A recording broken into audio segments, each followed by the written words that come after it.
guys, this is Tilo the Realtor here. Just want to do a quick review of some properties here in the local Triangle area. I am doing this um, review of these properties in conjunction with Homes Built Right with Ryan Bronnenberger. So I'm going to do my portion. He's going to do his portion. And if you guys have any questions or you want us to do any kind of an assessment or evaluation on your property or property that you're interested in, reach out and give either one of us a call. All right. So we're going to look at some options here in the triangle to see what looks like potentially a good investment opportunity. And of course, this is just us taking a quick peek and browse through Zillow and looking at what could be some potential options and potential opportunities. So one of the things that we want to look for is how do we add value to a property, right? That is usually what investors really want to know. So I have a couple of things I want to show you here. Right now, these first two properties that we're going to look at are here in Raleigh, North Carolina. So I've got my settings here. I'm on Zillow. I have my price point up to $350,000, and then I have my home type. I do have only single family homes selected at this time, and then I also have manufactured. And then I have a couple of more parameters here underneath my more options. And those parameters mainly are in relation to the acreage. So I want at least a half an acre because I want to see what my options are for these properties. So in taking a quick look at these, there are two houses that really caught my eye. This one is the first one. It's 2732 Old Mill Bernie. This is not at all an advertisement for these properties. We are just assessing them based on the information that I see here in the MLS. And then the second property that caught my eye is the one right next to it, which is 2728 Old Mill Bernie. So I'm going to start with this one, 2728. It's listed right now for $314. It's a pretty good price. Just, looking at it, of course, anything that you can find in the Raleigh-Durham area under $350,000, that's pretty good. And of course, we have to do a thorough assessment evaluation on this property to make sure that that's the right price for here. But and just doing a desktop review of this property, which I always and strongly suggest that individuals go and see a property. I can see a couple things. The outside definitely has some options for improvement here. Nice long driveway. I can see that there's been some painting of paneling here in the property to update, and then you can see there's some wall units here. So definitely some options and opportunities. Beautiful kitchen here. Looks like that's been fairly updated. And then we've got a bathroom here with the shower in it. Looks like, that may possibly be some opportunities there for updating. And then, come to the living room. The floors look good. You can see have, nice bedrooms here. And maybe potentially some opportunity in the bathroom, but this looks pretty decent. And again, this is just a desktop review, so we really have to look at it. But here is something that caught my eye. This nice little shed that they have here in the back, and this nice porch off the back here. Okay. It looks like a workshop or something that's wired back here. And actually, when you look in the description, it tells you that. So this is an aerial view of the property. You can see that. And so we go back to the listing and we look at the listing. I can see that it's a decent sized house. It's 1138 square feet, 3 bedrooms, 1 bath. Okay. So take note of that. The acreage looks nice. It's 0.7 acres. So it says prime location. Let's see, situated, in a highly sought after area, which is very true. 0.7 acres. possibilities for expansion development or simply enjoying your privacy. So and this particular property, it looks pretty nice. It's had some updates to it. Definitely still some opportunity to continue to expand. Now, let me just show you a couple of things really quickly. If you just scroll down just a little bit, you can see what potential estimates are. And I don't really go based on the rent estimate. I'm going to show you what I use here in just a moment. But from an investor standpoint, I initially, this is definitely a property that I would want to take a look at. I want to show you if I can scroll down here fast enough.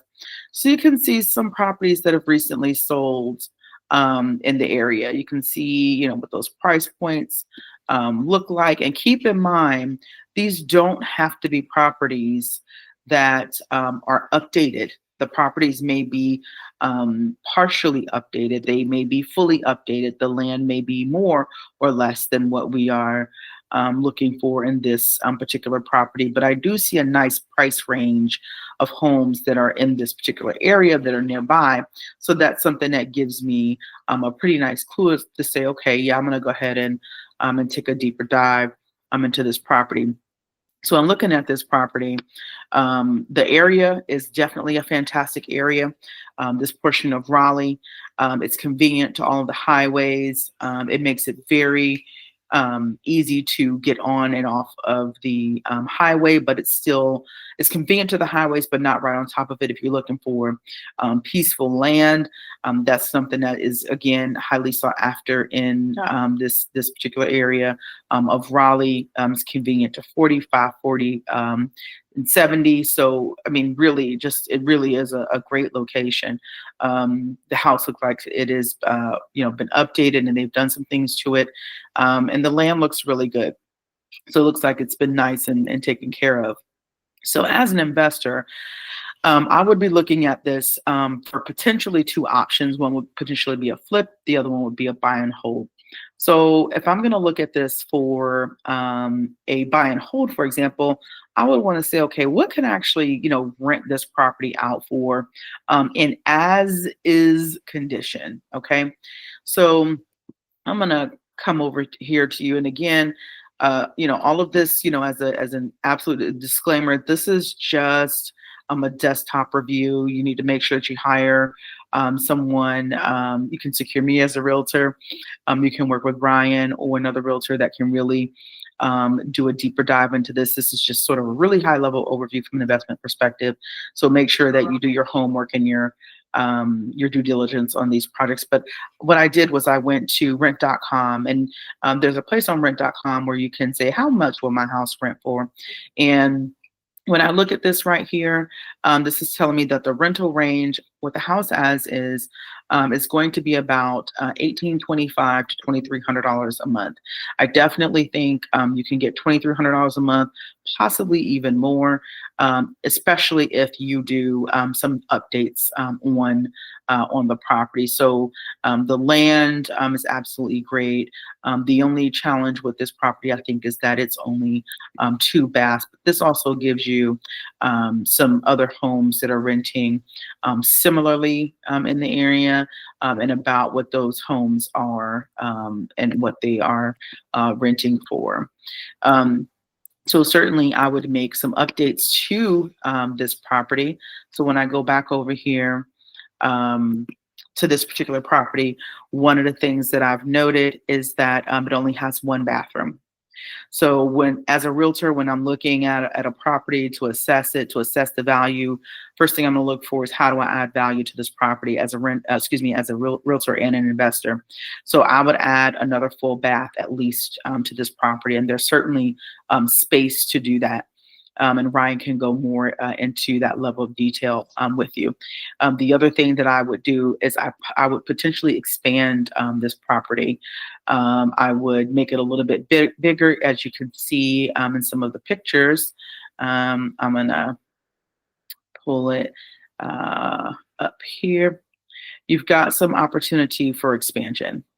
So, in looking at this, I would definitely, of course, you would want to check with the city, but it looks like you have some opportunity to expand, or at least enhance the living space on this property, and I really think that that's going to add some significant value. The other thing that I would do with this property is I would update the outside of the property. So I would give it a nice new look. I would, definitely modernize it just a little bit more. I would, update the colors. I would update the shutters on there to the nice cedar shutters, and just give it an overall updated look, just to add that additional value to this property. So, at point 0.7 acres, 3 bedrooms, two full bathrooms, you could certainly increase the value of this home, along with some other updates, such as updating that heating and air, because it looks like it's central, but there were still some um, um, wall units that were in there. So I would just update those, and give some additional value. Thank you, Tasha. Like you mentioned, this is Ryan Bonenberger from Garnet and Gray, also Homes Built Bright. Thank you for going through this from a realtor perspective. I'm going to look through this as a home inspector or general contractor. Just kind of look at this deal, look at this this opportunity, and see, are there any red flags or hidden issues that we might need to be concerned about. So I got Zillow opened up, and I'm just going to go through some pictures and then lay out my concerns, and we can address each one. So look at here. First thing comes to mind is you got a brick veneer in the front. Those are really good to look at. And when you get there, you can actually see are there step cracks, and that'll give you an idea if there's any issues with the foundation. Also, these are usually crawl space from, was it 1958 or whatever the year was. So what I've seen in this area is the crawl spaces are very, very narrow. So if you have the floor joist close to the dirt and there's no vapor barrier, I would be looking pretty hard for any type of moisture or decayed floor joist when I got down there. So let's get this a little bigger. All right. So first thing comes to mind is was this a garage once? And we'll investigate that in a second. All right. So wall paneling. First thing I see when I see wall paneling, first thing I think of is, all right, an older house. Wall paneling, that means there's no drywall, no gypsum board. The likelihood of it having no insulation in the walls is getting pretty high. So that's something I would ask for disclosure about, because your heating and cooling costs are going to be very high if you don't have that. Also right here, so we got air conditioning. It's through the wall. Technically, if you have air conditioning, you should have heat, and you have to have some way of circulating the air and removing the humidity or the moisture. If you look right above the air conditioner, trained eye might catch that. It looks like you have a ceiling leak. So I would want to get up in the attic and find out what's causing that. Is it from the roof? Is it from plumbing or something else? So that's one thing to look at. In here, depending on where this is an odd-shaped window. If it's over the brick, I would want to know, did they have to cut the brick, or is this part of the where there's wall cladding? All right, kitchen. First thing I see is there's this mystery wire. Why is that there? What's it going to? And why wasn't it done right? I'm guessing that it's this right here, and that's a cable for possibly internet, but I would definitely want to make sure that's what that is. Because you don't want to have exposed wires that are not properly in boxes and protected. This is a big one. Right here down the middle of the kitchen, you see a seam. People who do hardwood do not put random seams. So this is something that they refinished the floor. To me, this screams that this was a load-bearing wall right there, and they removed it. So there better be a permit. And if you go up in the attic and you see, you should be able to see what they did. That would be a big one. So there should be some paperwork involved in this one to say what that was, because that's not something that would be normal. Okay, here's another thing I noticed. Imagine you have little kids and they're running through this hallway and you got something on the stove. typically you never see an oven right next to a walkway, so that's a kind of a safety concern. Um, and so I would look into the code. I don't know off the top of my head if that's even allowed, but that's unlikely to spot where the oven was originally. So they had to have moved the wire. So once again, electrical permit should have been filed to do that.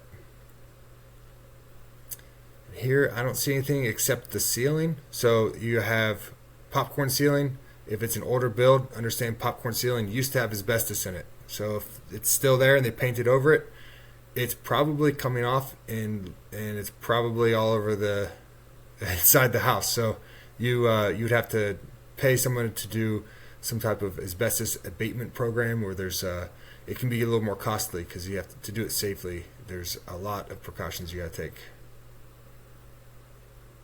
All right, I don't see too much going on here.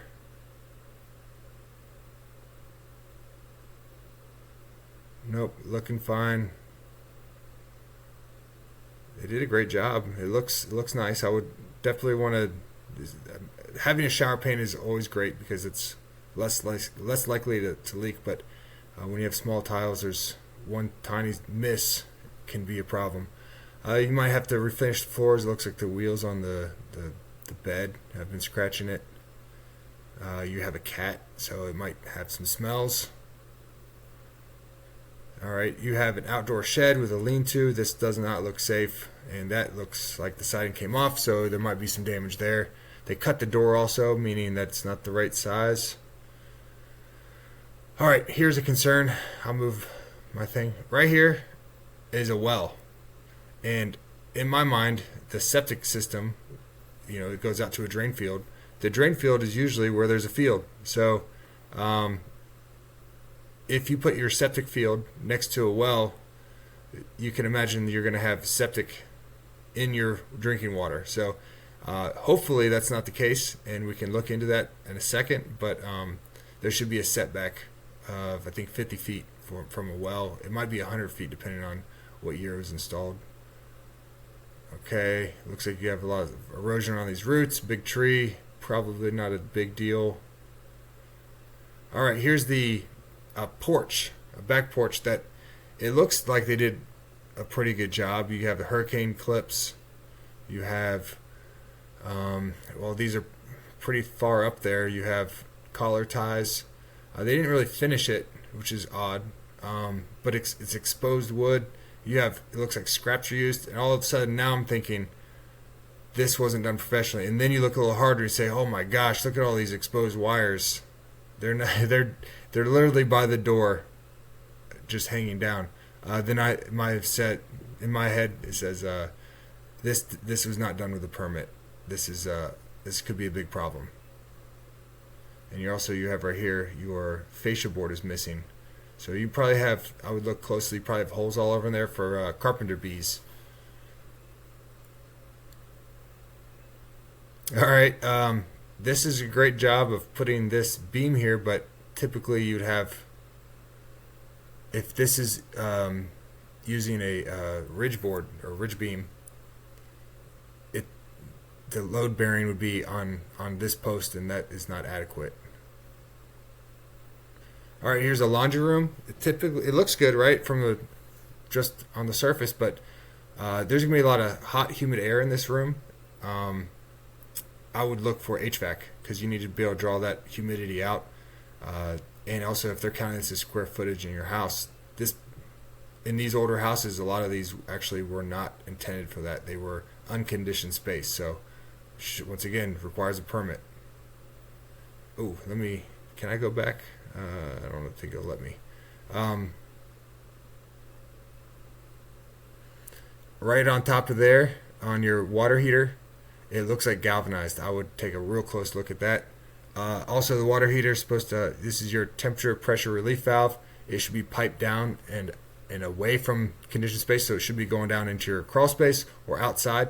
It looks like they don't even have it piped down. So this is done without a permit by someone who doesn't know how to do installations. Also, you typically would see, sorry, I I don't want to be sit here and picky too much on one thing, but I would also be looking for, where's your expansion tank? All right, this is a lot of stuff. Doesn't help here. You can see siding on the inside wall. It means this is an addition. All right, here's some drone pictures. This is going to come in handy. All right, we just saw, let's see here, a soccer net. It goes into two different houses. We know from the picture of the shed that this is the house we're looking at. All right, so I want to go and do something real quick. This is to prove a point, and then also if the seller is trying to tell you that they're not going to disclose something, how you can hold them accountable, or at least if they're doing, what you could say, omission, what do they call it? Omission, right? Like they leave something out on purpose. Okay, we'll go to Wake County and to the GIS. And the cool thing is you can click on base maps and pick out different dates. So 2023, look, there is no addition. So you know that addition was done in the last 2 years or less, because here is the addition. So if I see if I can zoom in to the house we're looking at. All right, look at that. And now look at this. I can't zoom in any further here. There's the addition in 2023. It was not there. All right, another thing I want to look at is on the GIS, you can look at the septic permit. So I clicked on it, and it says there's nothing on file. So I would talk to environmental I believe this is Wake County. Yeah. Send them an email, find out, hey, do you have any paperwork on this permit? If the permit was put in for a septic system in 1958, understand that anything before I want to say 77, there were like no rules. And also a septic tank, it's probably going to be cast and concrete, but I would say the likelihood of it being in good shape is probably low. The drain field might be okay if the dirt is good, but I don't know. I would want to really, if you're going to put an offer on a house like this, do some due diligence. I don't mean like the money. I mean, go do your research, ask a lot of questions, and get inspections. I would have a septic inspector come out there and maybe probe the lines and try to figure out, are they long enough? Are they meant for the number of bedrooms here?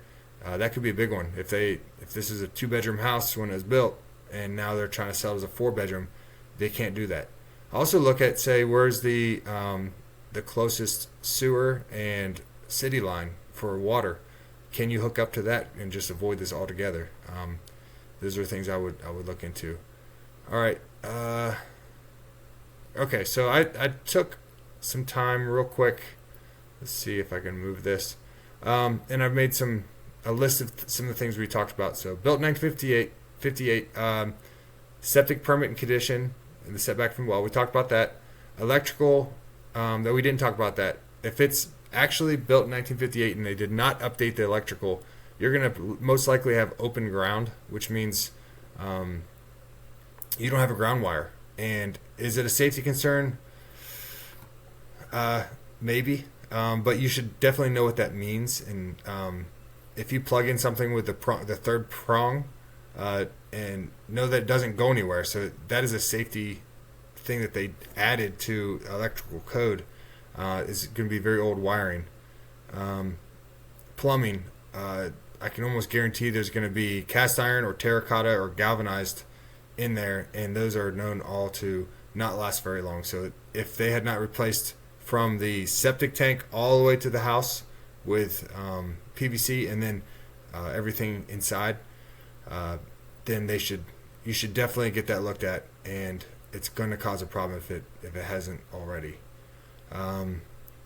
HVAC ductwork system, I didn't see anything. There's no HVAC here. You just have a window unit and possibly maybe some what do they call it? Like those the little heaters, baseboard heaters. That's what I saw. I could be wrong, but I would look into that because that's a big expense. You might be talking $20,000 because you might have to update your electrical panel, and it's not intended for that. Which also goes back to electrical. It says, is this a 200 volt, 200 amp system? Because if it's not, then it might not even be able to handle the new HVAC systems. In the crawl space, it might not be. You might not even have enough space to put ductwork. You'd have to put it in the attic. So all of a sudden, you got some problems stacking up. How you're going to do that? If you wanted to get the most value for this and modernize it to where everyone expects it. So garage conversion, based on what we saw, it doesn't look like that was a garage. So that's good there. Wall paneling, you're not going to know until you take it off, or the owner or whoever the seller is might not even know. But are you prepared to tear down the walls and add insulation? And also with that, is there sheathing on the outside of the house, or is the siding nailed directly to the wall studs? If there's sheathing, then you've got a lot more options for insulation. If there's not, then you are looking at tearing off a inside or outside wall. A ceiling leak, we've got to figure that out. Mystery wire might be your internet cable. Oven location, talked about that. Porch, is it new? Yes. Is there a permit? Doubtful. Doesn't look safe, at least for the electrical portion. Finished laundry room, talk about that. And kitchen floor sim. So that's everything. That's what I would look at.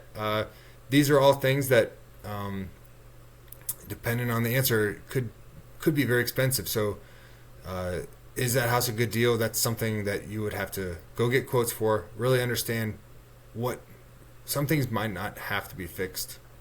It's a preference, but some things absolutely should, and you should at least know what those what changes have been made throughout those years to know what you're getting into. So hopefully that helps and that was valuable to you. Thank you for your time.